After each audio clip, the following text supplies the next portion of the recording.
Welcome to the Unabridged podcast. I'm Ashley. And this is Jen. Join us for bookish episodes and check out our website, unabridgedpod.com, where you can find lots of new bookish content to grow your TBR. Sign up for our newsletter to find out more about online book discussions and upcoming events. Find us on Patreon for extra unabridged content.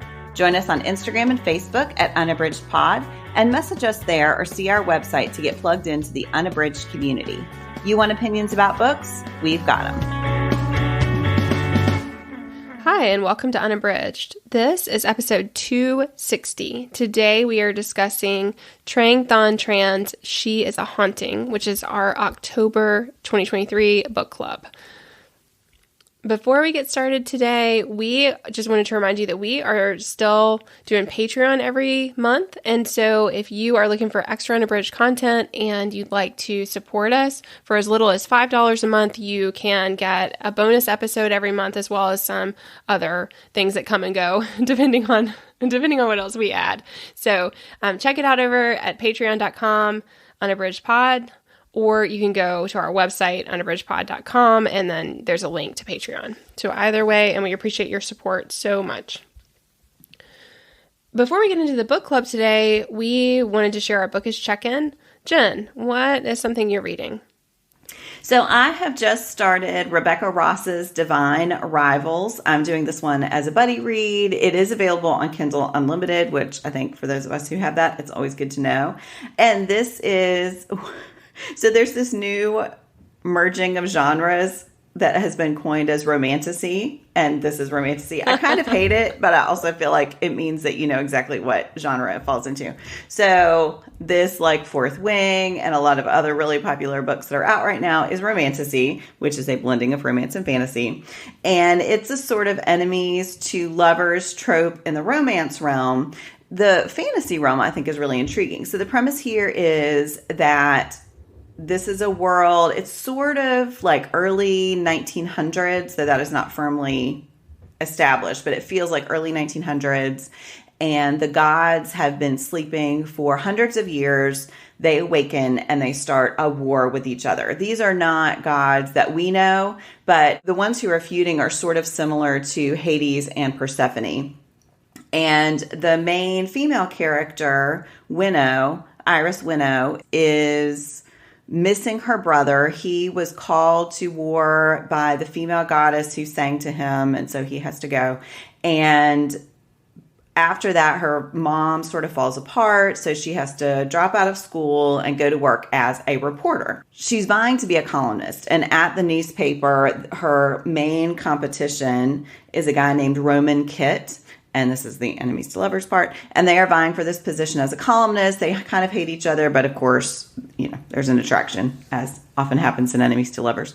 And the really intriguing thing about this one is that Iris has at her house a typewriter that she inherited from her grandmother. And she is typing letters to her brother on this typewriter. And she has found that even though she doesn't have his address, one fell to the floor once and it disappeared, and she got a response. And she has found that if she can type letters, she can put them in the or under this wardrobe and they disappear, going, she assumes, to her brother. And then she realizes, oh, it's not her brother, it's some stranger. You can probably guess who they're going to. Anyway, so she's writing all these letters. She's vying to be a columnist. She's trying to keep her mom together in the midst of this war. She doesn't know where her brother is. And that's sort of the setup for it. So I'm still pretty early in the book, but it is compelling writing. It moves along. I like the way that Ross is building this backstory of the gods. And one of the things Iris is investigating is the actual story of the gods, because nobody really knows what happened. Everything is sort of told where Iris lives from Dacre, the male god's point of view. And she finds out that there's this backstory that is actually from the female god's point of view. So that's interesting. Yeah, so it's putting a lot of really neat pieces into place. So I'm anxious to see where that goes. I will say it's the first in a series, so I have a little bit of a sense of dread that it's going to end on a cliffhanger, and I probably have a long wait ahead of me until book 2 comes out. But I've been in that position before, so we will see what happens. Anyway, it's fun. That does sound fun. And I had no idea about that genre melding a new term. So there you go. Yeah, it does seem like there are a lot of fantasy books that, of course, that applies to. In fact, I was thinking, how many have I read that would not be romantasy? Not very many myself. So. Same. And I do think I've mainly heard it since Fourth Wing became the sensation that it became. So I think, I don't know if it was coined in response to that or if that is just making it much more prominent in publishing. But anyway, we don't ever have to say it again if we don't want to. But there it is. There it is. Yeah. That sounds great. All right. Ashley, what are you reading? So I'm listening to this one thanks to Libro FM, and this is Taylor Jenkins Reid's Carrie Soto is Back. I had been wanting to read that one since it appeared, since it first was published, and it's well known on the podcast that we are both TJR fans and read all of her stuff. I have varying degrees of how much I've loved the different books I've read of hers, but I'm never disappointed. I'm always compelled by the characters and what happens, and I'm always interested in how I think that she does a really good job. This one is set in the 80s, and she does a really good job of setting things historically, and so I like that also. I think that Reid as an author really builds the historical period well within her stories, and so I really like that. So this focuses on tennis, and Carrie Soto is a world champion essentially in tennis. So it starts when she is a kid and she's just learning to play. Her dad, Javier, had been a professional tennis player growing up, he had his own career as a professional tennis player. And then as she becomes interested, he starts coaching her.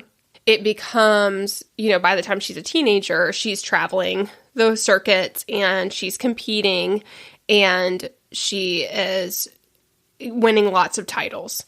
And so her entire life is tennis. And then I can't remember her exact age, but you get to the point pretty early on that she ends her career. And so she's had all these successes, but then she gets frustrated. This is another thing I think Reid does well. She is a hard character to like, and it's because she is so driven and she's so ambitious and she's so singularly focused that that is her whole world, is to be the world champion. She wants it to be defined in a very specific way, and she gets really caught up in that. And so eventually she ends her career. Well, then, as the title suggests, the story is a lot about her deciding after several years off the court at the age of 37 to come back. And so a lot of the story is about her comeback and whether she's right to do it, whether her body can take it, navigating all of that. And so I'm really enjoying it. I have been very interested in seeing what happens. It's always hard with authors you love to not compare to other books. And so comparatively for me, so far, this is not my very favorite of TJR's books that I've read, but I do love Carrie. I especially love her relationship with Javier, her father. And seeing him, he is her coach, and then there's a time pretty early on that they get into it and things are not lining up quite right. And so you're kind of seeing her maturation, him trying to figure out how to support her both as his child, but also as a coach and as a professional. And then you're also seeing what happens when somebody like Carrie is in their 30s and this has been their entire life and they've never, ever, ever done anything else. What does that mean when you don't have the other parts of your life to kind of rely on? And then, your career is everything. So I think it's really fascinating, and tennis is not something I know a ton about. So it's been interesting to see how some of that now, how the different, I didn't know a lot about how the different circuits fit together to then come up with these rankings and things like that. And so there's a lot of that as well.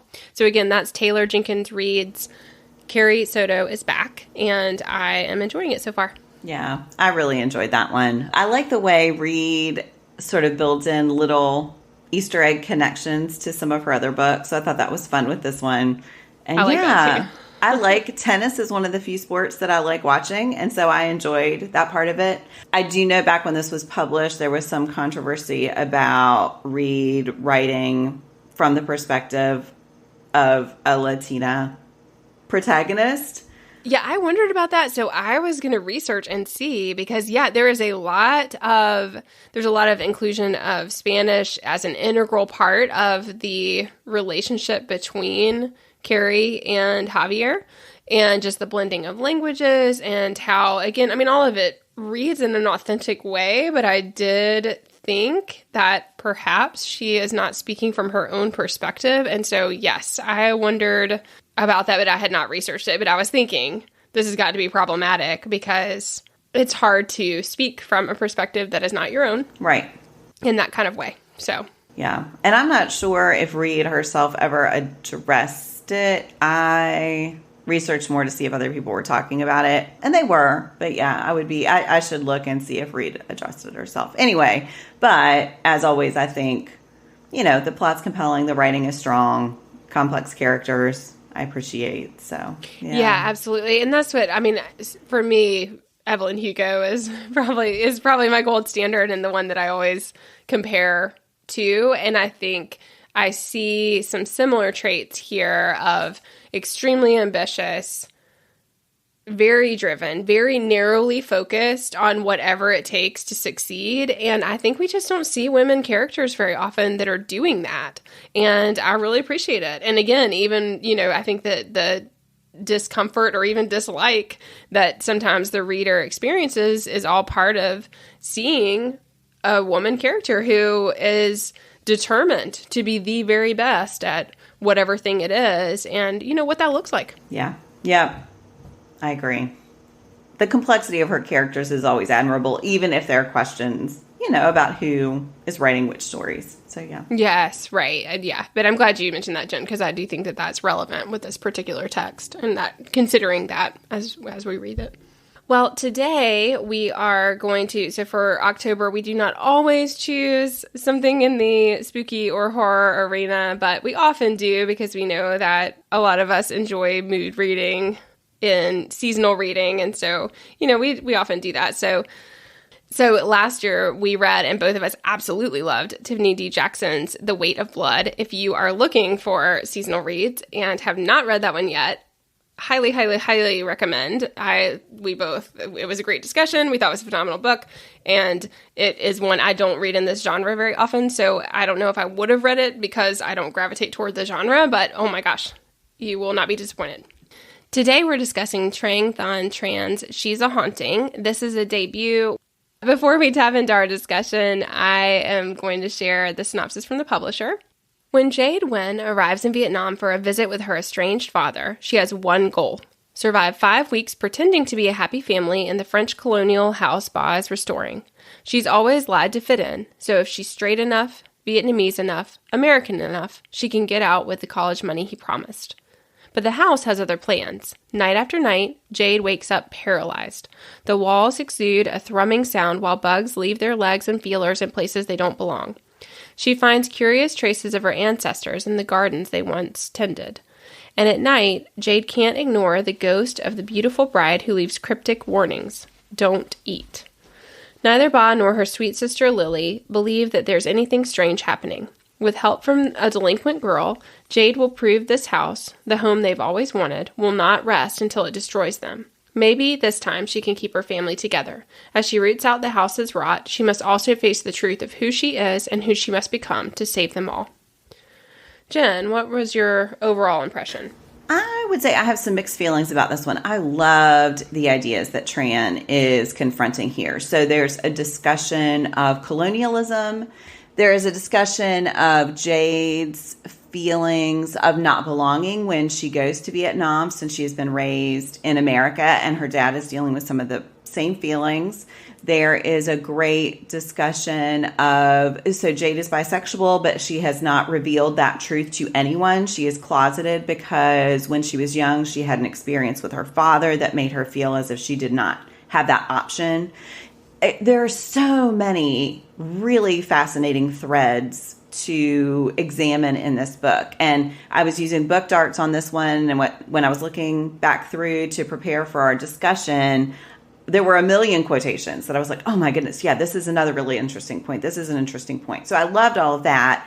I didn't feel like everything held together as much as I wanted. The haunting itself and the horror part itself those were not the most successful parts of the book for me. So there's much to appreciate. There's much to dig into. There's much to discuss. I think it's going to be great for us here in this episode. I would look forward to seeing what Tran writes next, because I think there's a lot of potential here, even though this one didn't completely work for me. How about you? Yeah, I felt a lot of, I don't want to just repeat what you said, but I do feel like that is exactly how I felt, that there's so many complex issues that I thought were really well explored in very interesting ways. But there were just some practical things in the main plot line as far as the haunting of the house that did not work for me. And so absolutely, I enjoyed reading it. I was interested in where it was going to go. I definitely thought it left me with some things to consider that are really worth digging into and are really important, as far as colonialism, as far as who tells stories and why, as far as how we can try to honor the true history that has been both literally and metaphorically buried over time. What does that look like? I thought all of that was just really interesting to consider. Also, that sense of belonging, the feeling that, like Jen said, not only did Jade feel out of place, but she realizes that her father feels out of place. And it's because he was sent by his family to America. He was the one who was sent. Because of that, his siblings want nothing to do with him. There's all this resentment. And he's like, I didn't ask to go. I didn't make that choice. That choice was made for me. And yet, because of that, he also carries this burden.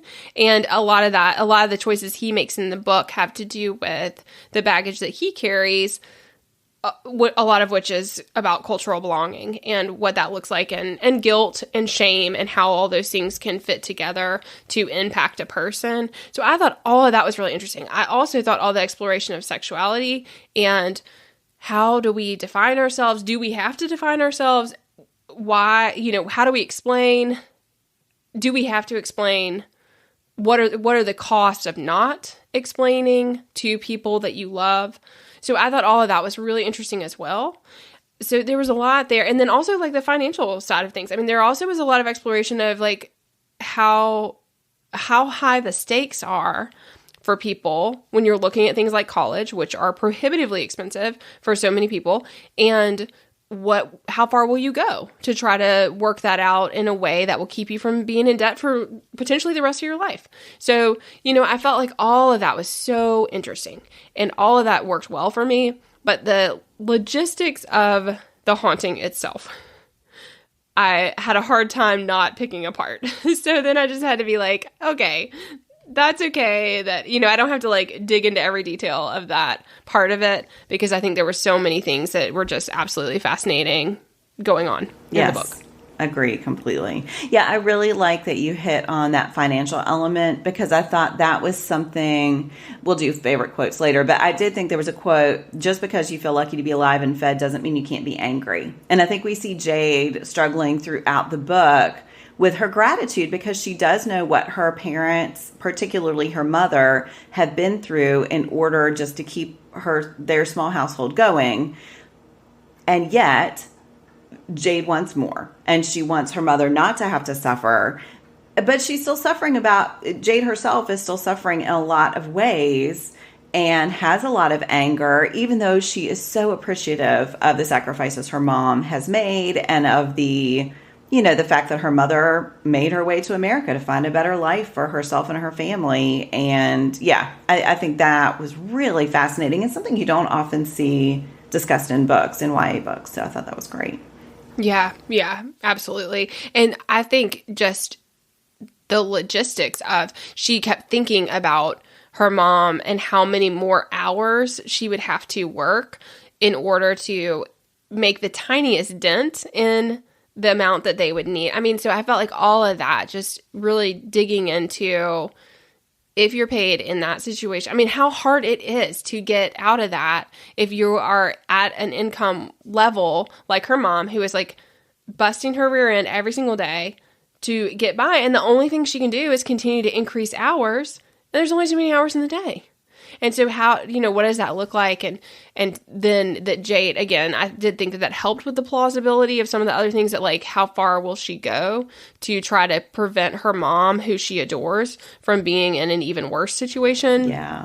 I thought, yeah, I believe that she loves her, that she admires her, that she does not want her to suffer, and that she wants to try to help, but also wants more for herself. Yeah.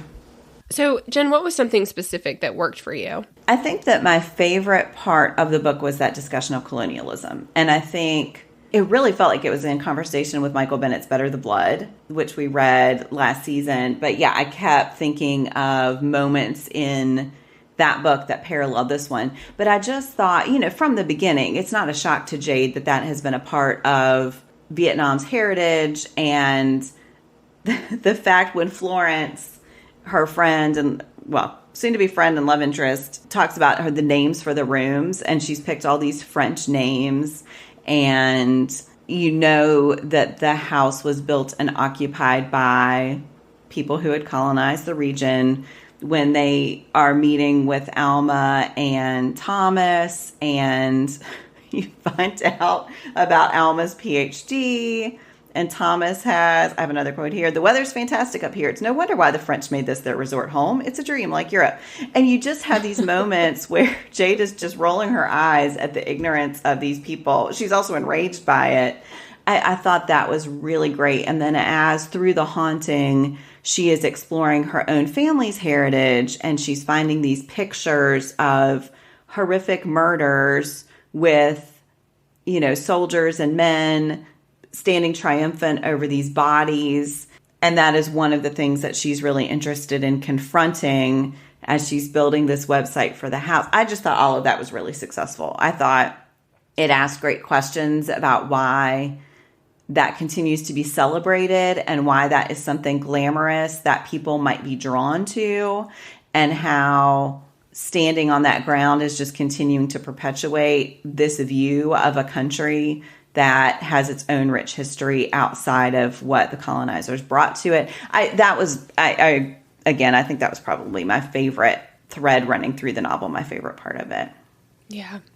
I thought that stood out the most also. And I'm glad you said that about Better the Blood, because absolutely, I thought that, that's a great pairing. That's another one that Jen and I both thought was phenomenal. If you have not read that one, then Michael Bennett's Better the Blood, which we talked about in June.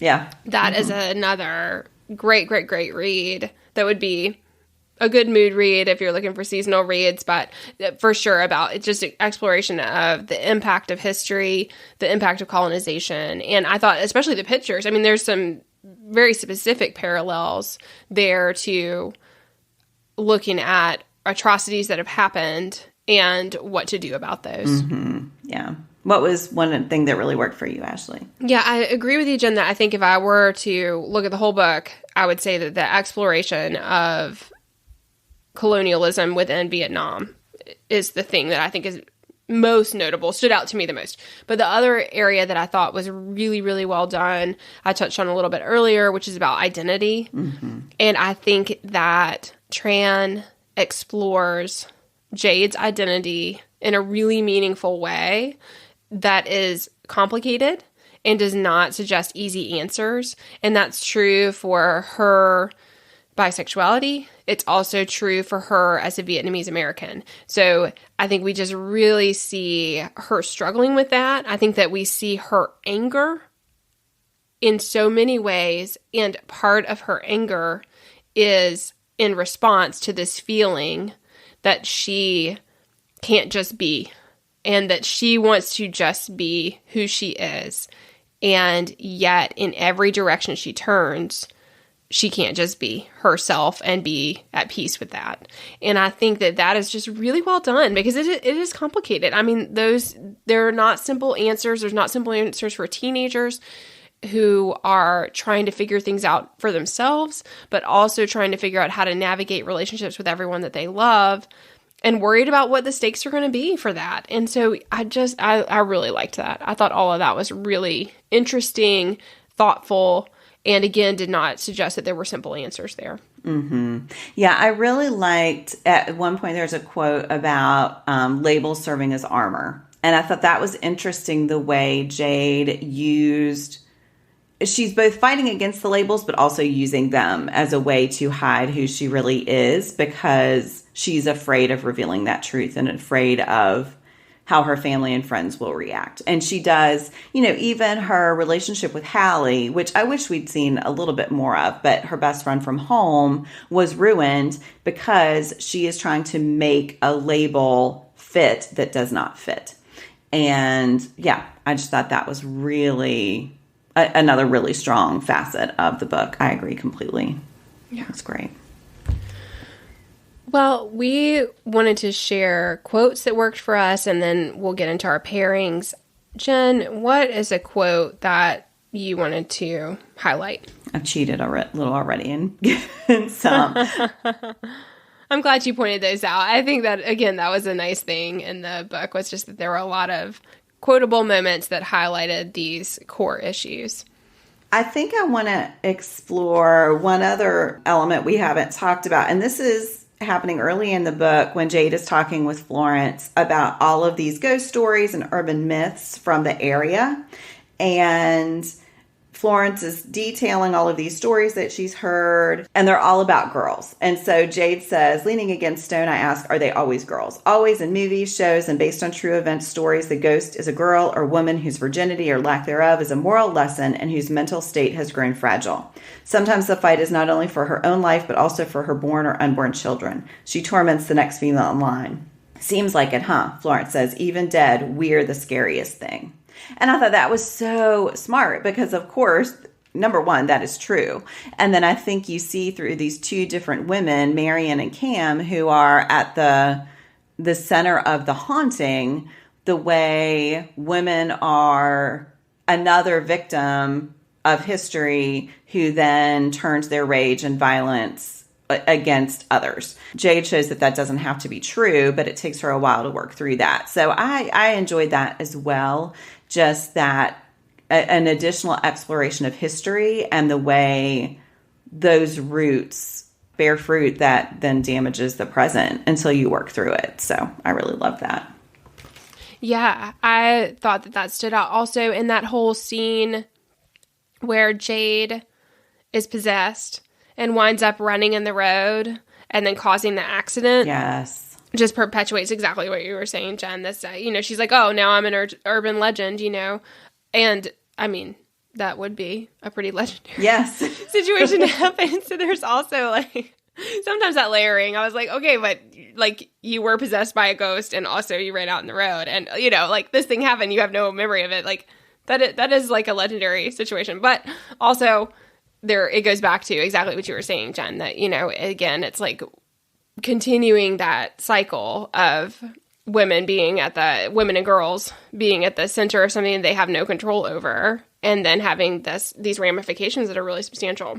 Well, and even in that event, Alma is mad at Jade because she's not wearing enough clothes, which distracted Thomas. And so she, and again, she's standing in the road, so that would be distracting. But that's not what Alma's mad at her for. It's because she had sensed an attraction before that Thomas was attracted to Jade, and therefore she says, so Alma's turning her rage on Jade instead of on Thomas. So yeah, I think that's you a see great those point. patterns repeat, which yeah.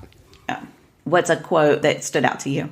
This is when she finds the photographs that were hidden inside the chimney, and the house kind of wanted her to see those photographs, is how it seems, So Marion is haunting them, but she is very much a colonial presence. And all the things that Jen said, I think there is a layering here. It is complicated because she also had not as much authority, and part of her way of getting authority was to exert herself as a French woman over Cam, who is Vietnamese, and then Cam, again, that layering was really well done. Cam's family marries her off to the French man so that they can be in a better position, but then they never speak to her again.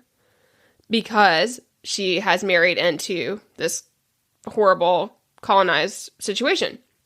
All that is really complicated. So I thought that was like really well explored because it's exactly that of just like, what are the dynamics and what does it look like? Anyway, the quote here is, I've been going about it wrong. I don't need to know what Marion wants.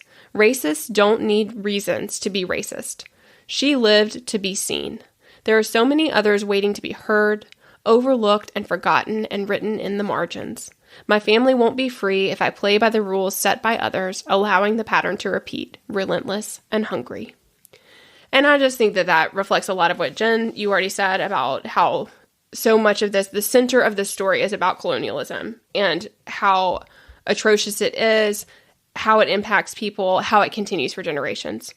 And so I just feel like I love that quote because I think it just shows how even in her attempts to bring about change, she's still focused on Marion, who is representing the colonizer.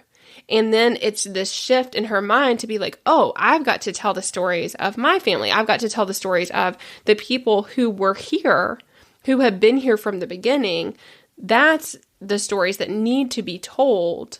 And she goes on to make points about the photographs and kind of says, you know, we don't need more photographs of colonization. We need these photographs in the museum, the ones that show the ugly underbelly of what was really happening that over time has been glossed over in history in order to make the actions palatable. And I just think all of that was really well explored. Well, and how heartbreaking when she has planned this big moment at the opening for the house or the big event for the house. She has this whole story about the truth and has those photographs. And people are shocked at first, and then they are so eager to just ignore it again. And so the impact, you know, her dad is frustrated, of course, because he does not think he's going to make his money back. But also, it's just so easy to sweep under the rug again. It's so easy for people to ignore that truth, even when it's right in front of their faces. That was so, because she had such high hopes that would make a real difference. But people didn't want the true story. They wanted the glamour and the French names and this pretty surface, even though everything underneath was rotting. Yes, right. Absolutely. Well, let's take a look at our pairings. Jen, what did you choose? There were a lot of books that came to mind. I was glad that you mentioned Better the Blood, but what did you choose for your pairing? I was really torn here. I want to mention Mexican Gothic because I think that would be a strong pairing. That is written for adults, but it has a lot of similar examination of colonialism and also just the body horror part of it. I thought was very similar. So if you were okay with that in this, I think it's stronger in Mexican Gothic, but I think it worked really well in Mexican Gothic to support some of the themes that that one's by Sylvia Moreno Garcia, is exploring. But my official pairing is Ryan LaSala's The Honeys. This is one we chose for a buddy read last season. And again, if you haven't been following us for long, if you don't know, we do buddy reads every month. We always choose a YA novel. And Ryan LaSala's The Honeys, I thought, is a similar horror novel in that it is using horror as a way to explore deeper social issues. So The Honeys is about twins, Mars and Caroline, who have been going to this camp for a very long time until Mars has an event that means he is no longer going to attend. So Mars is gender fluid. And the camp is very strongly, it's divided in a binary way between girls and boys. And Mars does not fit in and becomes the subject of bullying, and so no longer returns. But Mars's twin, Caroline, returns. Weird things start, this is all at the beginning of the book. Weird things start happening. Caroline comes home and basically through this horrible event is killed. And Mars is grieving, of course, and wants to know what is at the center of what happened with Caroline. And so he determines that he is going to return to this camp and find out the truth. And what he finds, I don't want to give any spoilers, but what he finds is really centered at decades of wealth, generations of wealth, and power and this dependence on the power of girls in particular, which Mars complicates in really interesting ways. So yeah, I absolutely loved The Honeys. I thought it was brilliant. It is strange in the best way. Like, I found it to be disorienting in the best way because it was making me question things. I will say in the buddy read, everyone did not love it quite as much as I did. I loved it unreservedly. We had a great conversation about what worked and what didn't for people. But yeah, I just thought it was beautifully written and also really, really thought-provoking. So that is Ryan LaSala's The Honeys. Yeah, I did feel like that one was pretty polarizing in the buddy read, but I agree with your assessment there. I did not love it quite as much as you did, Jen, but I do think that for sure that exploration of identity and how it all fits together was just absolutely fascinating. And then there are some other things that are both strange and really thought-provoking that go on in that book. Mm-hmm. And again, the body horror. There's body horror. Oh, yes. And I would say intensified over this one, for sure. I agree. So again, if you found this one tough to take, if you're a sensitive reader, it may not be for you because there are some truly horrifying moments, but I found it to be really fascinating. So some of those are coming to my mind right now. Thank you for that. But yeah, they're so vivid. Like, I can picture those scenes. They get stuck in your brain a little bit, for better or worse. So, Ashley, how about you? What is your pairing that you'd recommend? Oh my gosh. Well, I'm kind of torn, but I think I'm going to go with this one. This is one I read a long time ago and multiple times. I really, really loved. And I think, like I said, there are a lot that you could pair, but I'm going to go with this. This is Clive Barker's The Thief of Always. And this one is for young readers. Like, I think it's probably, I think it could even be middle grade. It is about Mr. Hood's holiday house. And the main character is Harvey Swick, and he is bored. And he is constantly like, what am I going to do? I'm bored all the time. So he's kind of wishing time away because he feels like there's nothing to do. And so he wants to have interesting things to do. And then he discovers the holiday house, and all these kids can go to the house and they play, and it's super, super, super fun. And they have like treats and different seasons all the time. And I mean, everything they could want to do. It's like a paradise for kids. So once he discovers it, he's completely like, oh, this is the thing I'm going to do. And awesome. Now I have all these really fun things to do. But the part that I thought really made it a great pairing is that there is certainly an idea that houses are not as non-living as we think of them, and that houses have their own agenda, and that agenda can be really powerful. And so, Mr. Hood and his house are, as you might imagine, not as perfect as they seem. And so I just remember that really resonating for me. And again, normally I recommend things I've read more recently, but I kept coming back to this one because I feel like there is a similar connection to the way that the world is maybe different than we perceive it to be. And that those differences go unnoticed by a lot of people, but that doesn't mean they're not there. So I feel like just like this one, constantly Jade is like, ghosts are not real. I mean, we didn't even touch on that, but she is definitely a skeptic, and she's a skeptic who is facing the fact that reality is different than she believed it to be.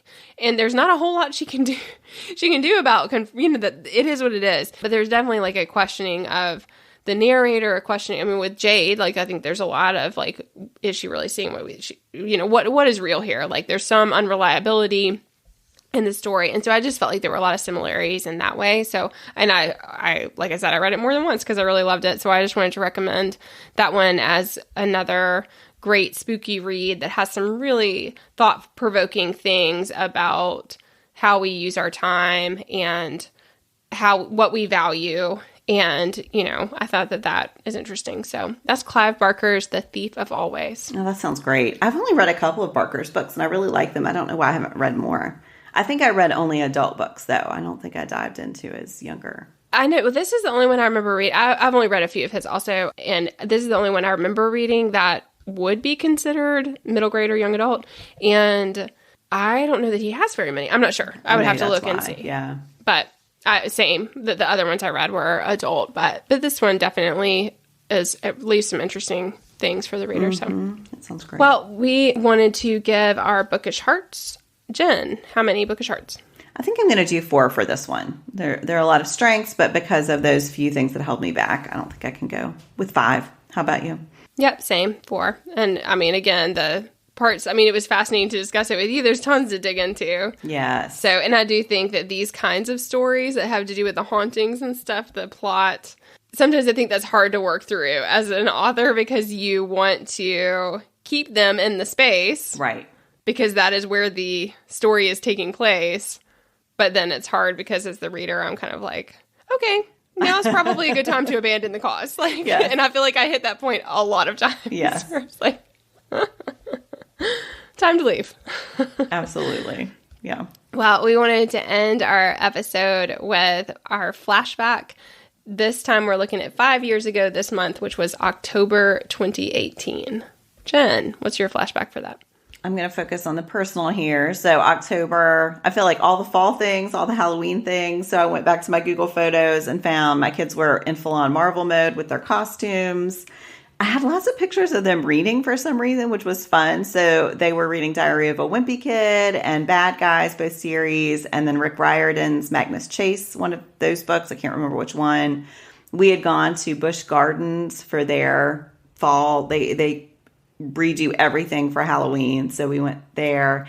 And then there's a local place called Back Home on the Farm. And we went there and did the corn maze and got, pumpkins to carve. And they have all kinds of events. It is adjacent to a working farm. So it's a really fun place to visit. So yeah, all the fall Halloween vibes for sure. What about you? That. What did you want to look back on? Well, I took a look at the podcast to see what we were up to back then. And we were already doing spooky reads, so I am impressed. That is one of our longest going traditions to talk about those from year to year. And so we did spooky reads that year, and we have not done every single year, I will say. But in general, we normally touch on those, and so that was kind of fun to see. And then also, we did The Hate U Give, the movie, at that time. And oh my goodness, that, discussing the book and then watching and discussing the movie, I mean, I still remember those discussions and just how powerful that text is and how much there is to dig into because of it. And then the movie is phenomenal and there's just so much to discuss. So yeah, those were a couple of things we had going on then. Oh, that's great. Well, we thank you so much for listening today. We hope you enjoyed our discussion of Trang Thanh Tran's She is a Haunting. We would love to hear your thoughts, and thanks so much for listening. Do you have comments or opinions about what you heard today? We'd love to hear them. You can find us on Instagram, Facebook, and Twitter at UnabridgedPod or on the web at unabridgedpod.com for ways to support us. To get more involved, you can sign up for our newsletter, join a buddy read, or become an ambassador. Thanks for listening to Unabridged.